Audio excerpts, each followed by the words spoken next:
Hello, welcome back to my YouTube channel. ಎಲ್ಲರೂ ಹೇಗಿದ್ದೀರಾ? ನಾನಂತೂ ತುಂಬ ಚೆನ್ನಾಗಿದ್ದೀನಿ. ಪ್ರೆಗ್ನೆನ್ಸಿನಲ್ಲಿ ಯಾವ ಇಂಥ ಹಣ್ಣುಗಳನ್ನ ತಿನ್ನಬಾರ್ದು ಅನ್ನೋದನ್ನು ಈ ವಿಡಿಯೋದಲ್ಲಿ ತಿಳ್ಕೊಳ್ಳೋಣ. ಅದಕ್ಕೂ ಮುಂಚೆ ನಮ್ಮ ಚಾನಲ್ನ ಸಬ್ಸ್ಕ್ರೈಬ್ ಮಾಡಿ. Hello, welcome back to my YouTube channel. ಎಲ್ಲರೂ ಹೇಗಿದ್ದೀರಾ? ನಾನಂತೂ ತುಂಬ ಚೆನ್ನಾಗಿದ್ದೀನಿ. ಪ್ರೆಗ್ನೆನ್ಸಿನಲ್ಲಿ ಯಾವ ಫ್ರೂಟ್ ತಿಂದರೆ ಏನಾಗುತ್ತೆ, ಅದರ ಪರಿಣಾಮ ಏನಾಗುತ್ತೆ, ಯಾವ ಫ್ರೂಟ್ ತಿನ್ನಬಾರ್ದು, ಅವಾಯ್ಡ್ ಮಾಡ್ತಕ್ಕಂಥ ಅಂಶಗಳು ಏನು, ಯಾಕೆ ನಾವು ಇಂಥ ಹಣ್ಣುಗಳನ್ನ ತಿನ್ನಬಾರ್ದು ಅನ್ನೋದನ್ನು ಈ ವಿಡಿಯೋದಲ್ಲಿ ತಿಳ್ಕೊಳ್ಳೋಣ. ಅದಕ್ಕೂ ಮುಂಚೆ ನಮ್ಮ ಚಾನಲ್ನ ಸಬ್ಸ್ಕ್ರೈಬ್ ಮಾಡಿ, ಶೇರ್ ಮಾಡಿ, ಕಮೆಂಟ್ ಮಾಡಿ, ಲೈಕ್ ಮಾಡಿ. ಯಾರೆಲ್ಲ ಪ್ರೆಗ್ನೆಂಟ್ ಇದ್ದಾರೋ ಅವರಿಗೆಲ್ಲ ಶೇರ್ ಮಾಡಿ. ಪಪ್ಪಾಯ ಹಣ್ಣು, ಮೊದಲನೇ ಹಣ್ಣು ಬಂದುಬಿಟ್ಟು ಪಪ್ಪಾಯನ ಯಾಕೆ ತಿನ್ನಬಾರ್ದು ಅಂದರೆ ಅದನ್ನು ತಿನ್ನೋದ್ರಿಂದ ಹಾರ್ಮೋನಲ್ ತುಂಬ ಇಂಬ್ಯಾಲೆನ್ಸ್ ಆಗುತ್ತೆ. ಹಾಗಾಗಿ ಮಿಸ್ಕೇರ್ ಆಗೋ ಚಾನ್ಸಸ್ಸು, ಅಥವಾ ಅರ್ಲಿನಲ್ಲಿ ಅಂದರೆ 1-3 ತಿಂಗಳ ಒಳಗಡೆ ಅದನ್ನು ತಿನ್ನೋದ್ರಿಂದ, ಹೆವಿಯಾಗಿ ತಿನ್ನೋದ್ರಿಂದ ಮಿಸ್ಕೇರ್ ಆಗುತ್ತೆ. ತಿನ್ನಲೇಬಾರ್ದು. ಆ್ಯಕ್ಚುಲಿ ಹೆವಿಯಾಗಿ ತಿಂತೀವಿ, ಕಡಿಮೆ ತಿಂತೀವಿ, ತಿನ್ನೋಕ್ಕೆ ಹೋಗಬೇಡಿ. ಪಪ್ಪಾಯನ 1-3ನೇ ತಿಂಗಳು ಒಳಗಡೆ ತಿನ್ನಲಿಕ್ಕೆ ಹೋಗಬೇಡಿ. ಈ ಥರ ಎಲ್ಲ ಮಾಡೋಕ್ಕೆ ಹೋಗಬೇಡಿ. ಹಾಗೆ ಸೆಕೆಂಡ್ ಬಂದುಬಿಟ್ಟು ಬನಾನ 1 to 3 ಈ ಮಂತ್ಗಳಲ್ಲಿ ನೀವು ಪ್ರೆಗ್ನೆಂಟ್ ಇದ್ದರೆ ದಯವಿಟ್ಟು ಬನಾನನ ತಿನ್ನೋಕ್ಕೆ ಹೋಗಬೇಡಿ.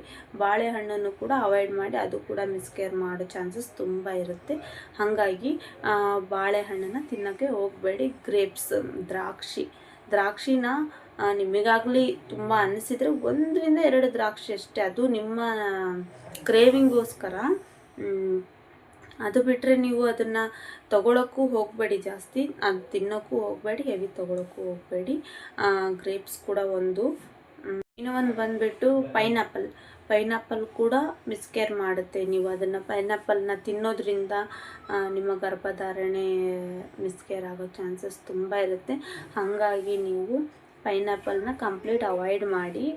ನೀವು ಇದನ್ನು ತಿಂದ್ರಿ ಅಂದರೆ ಮತ್ತೆ ನೀವು, ಅಥವಾ ನನಗೆ ಕ್ರೇವಿಂಗ್ ಇದೆ, ನಾನು 7 ಮಂತ್ 8 ಮಂತಲ್ಲಿ ತಿಂತೀನಿ ಅಂತಂದರೆ ನಿಜವಾಗ್ಲೂ ಅದು ಪ್ರೀ ಲೇಬರ್ ಅಂದರೆ ಮೊದಲನೇ ಹೆರಿಗೆ, ಅವಧಿಗೂ ಮೊದಲೇ ಹೆರಿಗೆ ನೋವು ಬರೋ ಚಾನ್ಸಸ್ ತುಂಬ ಇರುತ್ತೆ. ಅಥವಾ 1-3 ತಿಂಗಳು ಒಳಗಡೆ ನಿಮಗೆ ನಿಂತಿದೆ ಅಂದರೆ ದಯವಿಟ್ಟು ಕಂಪ್ಲೀಟ್ ಅವಾಯ್ಡ್ ಮಾಡಿ ಪೈನಾಪಲ್ನ. ಈಗ ಹೇಳ್ತಿದ್ದೀನಲ್ಲ, ಇಷ್ಟು ಹಣ್ಣುಗಳನ್ನ ಅವಾಯ್ಡ್ ಮಾಡಿ. ಯಾಕಂದರೆ ಇದು ನಿಮ್ಮ ಪ್ರೆಗ್ನೆನ್ಸಿನ ತಡಿಬೋದು, ಮತ್ತು ಅದನ್ನು ಮಿಸ್ಕೇರ್ ಮಾಡ್ಬೋದು. ನೀವು ತುಂಬ ಕನಸು ಕಟ್ಕೊಂಡಿರ್ತೀರ, ಅದನ್ನು ಈ ಚಿಕ್ಕ ಆಸೆಗಳಿಂದ ಹಾಳು ಮಾಡ್ಕೊಳಕ್ಕೆ ಹೋಗಬೇಡಿ, ಆಯಿತಾ? ಇನ್ನೂ ಹೇಳಬೇಕು ಅಂದರೆ ಈ ಪ್ಯಾಕ್ ಆಗಿರೋ ಹಣ್ಣುಗಳು ಮತ್ತು ಜ್ಯೂಸು, ಏನು ಇನ್ಸ್ಟೆಂಟಾಗಿ ಸಿಗುತ್ತಲ್ಲ ಜ್ಯೂಸು, ಏನು ಲಿಕ್ವಿಡ್ ಹೊರಗಡೆ, ಆ ಜ್ಯೂಸು, ಹೊರಗಿನ ಜ್ಯೂಸು ಅವಾಯ್ಡ್ ಮಾಡಿ. ನಿಮಗೆ ಕುಡಿಬೇಕು ಜ್ಯೂಸನ್ನ, ಹಣ್ಣುಗಳನ್ನ ಕುಡಿಬೇಕು, ಇವೆಲ್ಲ ಈಗ ಹೇಳಿದ್ದೀನಲ್ಲ, ಯಾವನ್ನೂ ನೀವು ತೊಗೊಳಕ್ಕೆ ಹೋಗಬೇಡಿ. ಅದು ತುಂಬ ನಿಮ್ಮ ಗರ್ಭಧಾರಣೆಗೆ ಎಫೆಕ್ಟ್ ಮಾಡುತ್ತೆ, ಮತ್ತು ಬೇಗ ಹೆರಿಗೆ ಆಗೋ ಚಾನ್ಸಸ್ ಇರುತ್ತೆ, ಅಥವಾ ಮಿಸ್ಕೇರ್ ಆಗೋ ಚಾನ್ಸಸ್ ಇರುತ್ತೆ, ಮಗುನ ಕಳ್ಕೊಳ್ಳೋ ಚಾನ್ಸಸ್ ಇರುತ್ತೆ. ಹಾಗಾಗಿ ಈ ತಪ್ಪುಗಳನ್ನ ನೀವು ಮಾಡೋಕ್ಕೆ ಹೋಗಬೇಡಿ. ಇನ್ಸ್ಟೆಂಟಾಗಿ ಸಿಗೋವನ್ನ ದಯವಿಟ್ಟು ತೊಗೊಳಕ್ಕೆ ಹೋಗಬೇಡಿ. ಹಾಗೆ ತಂದಿರೋನ ಹಾಗೆ ಕಚ್ಕೊಂಡು ತಿನ್ನೋಕ್ಕೂ ಹೋಗಬೇಡಿ, ಬೇರೆ ಹಣ್ಣುಗಳಾದರೂ ಕೂಡ. ಆ್ಯಪಲ್ ತಿನ್ನಿ. ಇದು ಕಿವಿ ಹಣ್ಣು ತಿನ್ನಿರಿ. ಮತ್ತು ಇದು ಅವಾಕಾಡೋ ಈ ಥರ ಎಲ್ಲ ತುಂಬ ಹಣ್ಣುಗಳಿದ್ದಾವೆ. ಅವಕ್ಕೂ ಒಂದು ವಿಡಿಯೋ ಮಾಡಿ ನಿಮಗೆ ಶೇರ್ ಮಾಡ್ತೀನಿ, ಯಾವ್ಯಾವ ಹಣ್ಣು ತಿನ್ನಬೇಕು ಅಂತ. ಇದು ಯಾವ್ಯಾವ ಹಣ್ಣು ತಿನ್ನಬಾರ್ದು ಅಂತ ಈ ವಿಡಿಯೋದಲ್ಲಿ ನಿಮಗೆ ಹೇಳ್ತಾ ಇದ್ದೀನಿ. ದಯವಿಟ್ಟು ಈ ಹಣ್ಣುಗಳನ್ನ ನೀವು ತಿನ್ನಲಿಕ್ಕೆ ಹೋಗಬೇಡಿ. ನೀವು ಇದು ಹೊರತುಪಡಿಸಿ ಆ್ಯಪಲ್ ತಿನ್ನಿ, ದಿನ ಒಂದೊಂದು ಆ್ಯಪಲ್ ತಿನ್ನಿರಿ. ದಿನ ಅರ್ಧ ಆ್ಯವಾಕಾಡೋ ತಿನ್ನಿರಿ, ಪೂರ್ತಿ ಬೇಡ, ಅರ್ಧ ಆ್ಯವಾಕಾಡೋ ತಿನ್ನಿರಿ. ಇನ್ನು ಅರ್ಧ ಎತ್ತಿಡ್ರಿ, ನಾಳೆ ದಿನ ತಿನ್ನಂದ್ರೆ ದಿನ ಒಂದೊಂದು ಅರ್ಧ ಆ್ಯವಾಕಾಡೋ ತಿನ್ನೋದ್ರಿಂದ ನಿಮ್ಮ ಮಗುವಿಗೆ ಬ್ರೈನ್ ಡೆವಲಪ್ಮೆಂಟ್ ತುಂಬ ಚೆನ್ನಾಗಾಗುತ್ತೆ, ಮಗುವಿನ ಸ್ಕಿನ್ಗೂ ತುಂಬ ಚೆನ್ನಾಗಿರುತ್ತೆ. ಹಾಗಾಗಿ ಆವಕಾಡೋ ಅವಾಯ್ಡ್ ಮಾಡೋಕ್ಕೆ ಹೋಗಬೇಡಿ, ಅವನ್ನೆಲ್ಲ ತಿನ್ನಿ. ಇವು ಈ ಬನಾನಾ, ಪೈನಾಪಲ್ಲು, ಪಪ್ಪಾಯ ಮತ್ತು ದ್ರಾಕ್ಷಿ ಈ ಥರ ಹಣ್ಣುಗಳನ್ನ ತೊಗೊಳಕ್ಕೆ ಹೋಗಬೇಡಿ. ಇವೆಲ್ಲ ಬೇಗ ನಿಮಗೆ ಮಿಸ್ಕೇರ್ ಮಾಡೋ ಚಾನ್ಸಸ್ ಇರುತ್ತೆ. ಹಾಗಾಗಿ ದಯವಿಟ್ಟು ಇವನ್ನ ತೊಗೊಳಕ್ಕೆ ಹೋಗಬೇಡಿ.